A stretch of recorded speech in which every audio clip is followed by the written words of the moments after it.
এই যে জুডিশিয়ারির কাছে গেছে 10,000 ভোটার, এর মধ্যে তো 9,000 মুসলমান।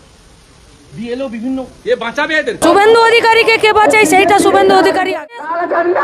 বিজেপি সরকার চেয়েছে তৃণমূলের সরকার তাকে সাপোর্ট করে নিজেদের ছোট ক্ষুদ্র রাজনীতি করতে চেয়েছে, তাই আজকে গোটা পশ্চিমবঙ্গের এক বিরাট অংশের সাধারণ মানুষ অস্থিরতায়। উদ্দেশ্য যখন রাজনৈতিক হয় তখন কোনো ন্যায়নীতি কাজ করে না। যে রাজনীতি তৃণমূল বিজেপি করছে সেই রাজনীতিতে ন্যায়নীতি নেই।